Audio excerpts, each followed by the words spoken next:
चलाना कमाने के लिए बना है।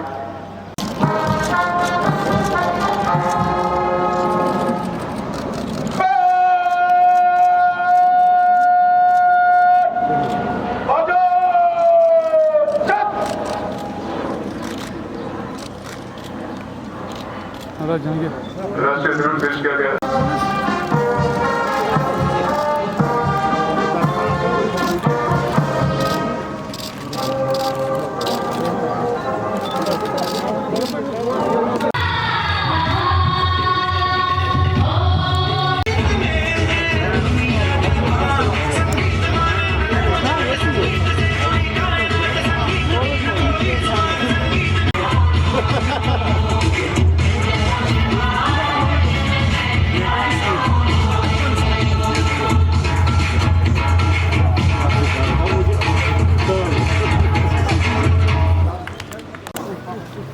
सर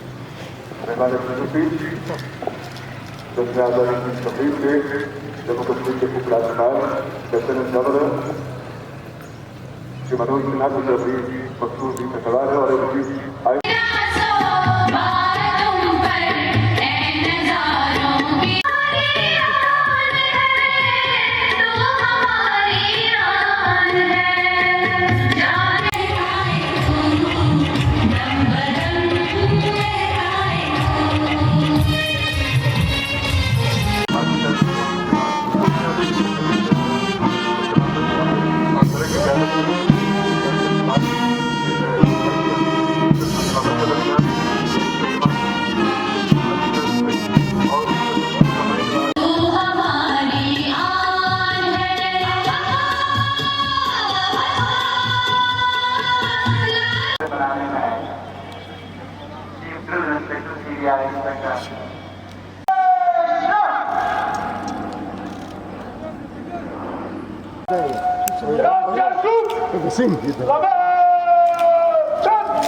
जश्न आजादी की तकरीब के मेहमान खुसूसी जम्मू कश्मीर के उप राज्यपाल श्री मनोज सिन्हा तशरीफ हो चुके हैं श्री कश्मीर स्टेडियम में।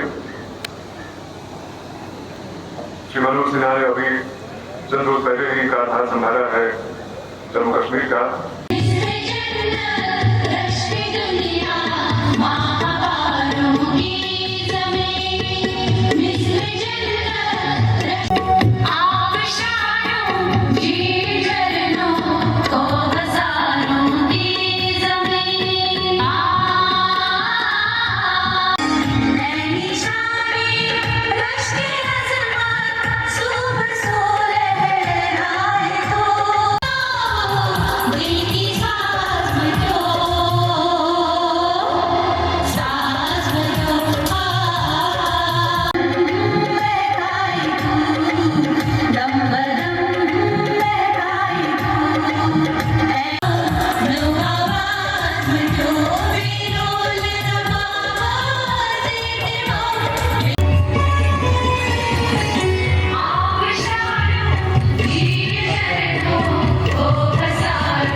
का भी हमें उस प्रगति का भी आकलन करना चाहिए जो हमने गरीबी, अशिक्षा और बीमारियों से मुक्त एक खुशहाल समाज बनाने के लिए की है।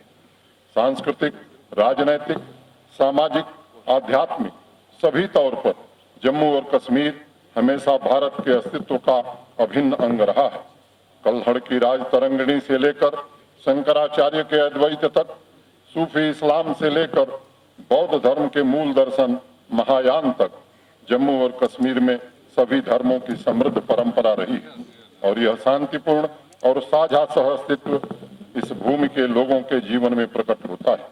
हालांकि इस मिली जुली संस्कृति कल्चरल मोज़ेक ने कई हमले झेले, पर इसके अस्तित्व को कोई कभी मिटा नहीं पाया।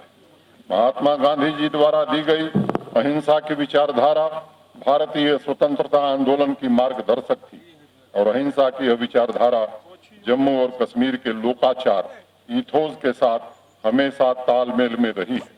जो लोग देश के विभाजन के लिए जिम्मेदार थे, उन्होंने इस भूमि पर भी धर्म के आधार पर विभाजन करने की एक लकीर खींचने की कोशिश की, पर यहाँ की आवाम ने हर बार उनकी विचारधारा को खारिज किया। इसकी बड़ी वजह यह है कि जम्मू और कश्मीर में हिंदू और मुस्लिम शब्द हमेशा से सिर्फ एक विवरण रहे हैं, न कि विभाजन के प्रतीक।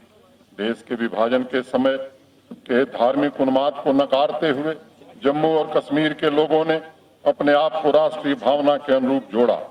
भारतीय स्वतंत्रता संग्राम में यहाँ के लोगों का जो योगदान रहा है, उससे तो हम सभी परिचित हैं। जम्मू और कश्मीर की इस धरती के जाने कितने महानायकों ने मां भारती की सेवा में अपना सर्वस्व बलिदान किया है। जम्मू और कश्मीर की इस धरती ने महावीर चक्र से सम्मानित शहीद ब्रिगेडियर राजेंद्र सिंह जैसे वीर सेनानियों को जन्म दिया। इतिहास गवाह है कि कैसे 1947 में जब उरी क्षेत्र में घुसपैठियों ने हमला किया तो ब्रिगेडियर राजेंद्र सिंह एक चट्टान की तरह दुश्मनों के रास्ते में खड़े हो गए। उन्होंने अंतिम सांस तक दुश्मनों से जम्मू और कश्मीर की धरती को बचाया। उन्हें कई गोलियां लगी, लेकिन वे चट्टान की तरह दुश्मनों के सामने डटे रहे। अंत में दुश्मन को उल्टे पांव लौटने पर मजबूर होना पड़ा। इसी तरह हम ब्रिगेडियर उस्मान को भी याद करते हैं, जिन्होंने दुश्मनों से लोहा लेते हुए देश के लिए सर्वोच्च बलिदान दिया।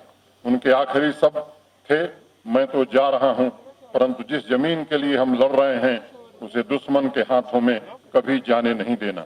जम्मू और कश्मीर ऋषि कश्यप की धरती है तो पैगंबर मोहम्मद की भी जमीन है। यह गुरु नानक देव की धर्मस्थली है और यह महात्मा बुद्ध के दर्शन की भी धरती है। जम्मू और कश्मीर की सदियों पुरानी पारंपरिक धर्म निरपेक्षता से हम बहुत कुछ सीख सकते हैं और इसे पुनः स्थापित और सशक्त करना हमारी प्राथमिकता है। कश्मीर में जन्मी ललेश्वरी द्वारा लिखी गई एक पंक्ति है जो जम्मू और कश्मीर के सांस्कृतिक संक्रांतिवाद की अद्भुत अभिव्यक्ति है। मेरे लिए इसकी मूल भाषा में इसे सुनाना थोड़ा मुश्किल होगा, इसलिए मैं इसका हिंदी अनुवाद भी करूंगा, लेकिन आपको विश्वास दिलाता हूं कि जल्द ही